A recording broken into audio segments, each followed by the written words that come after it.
Veto power का इस्तेमाल international piece के लिए एक रुकावट बनी हुई है। ये इस वीटो पावर का इस्तेमाल 1945 से होता आ रहा है। USA, United kingdom, France, China और रशिया को यूएनओ के क़याम के वक़्त ख़ुसूसी इख्तियारात दिए गए, यानी वीटो पावर के।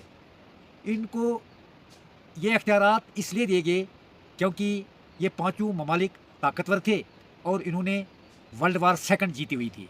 इसलिए ये समझा गया कि ये आलमी अमन के लिए ये पांचों मुल्क बासलाहियत हैं।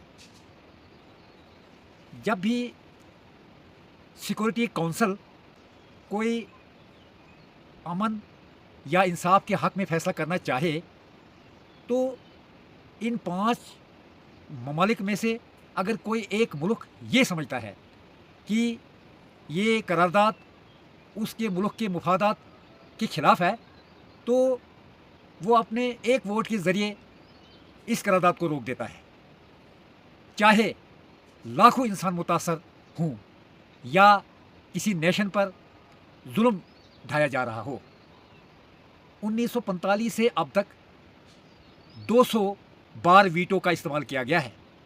इसमें रूस ने 120 बार वीटो का इस्तेमाल किया है।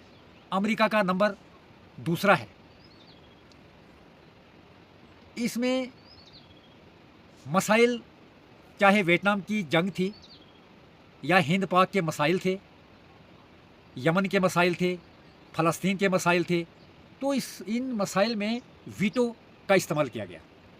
यूक्रेन की जंग बंदी करारदाद पर भी वीटो किया गया।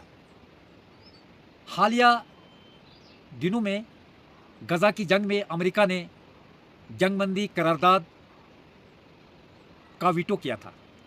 हालांकि 15 मेंबरों में से 13 इसके हक में थे। कई ममालिक इस निज़ाम को बराबरी के असूल और इंसाफ के खिलाफ समझते हैं और इससे नापसंदीदगी का इजहार करते हैं और इसमें रिफॉर्म्स या इस्लाहात लाने का भी मुतालबा करते हैं, क्योंकि वीटो पावर के ज़रिए इन पांच ममालिक को वह इख्तियारात दिए गए हैं कि वो किसी करारदाद को भी वीटो के ज़रिए रोक सकते हैं।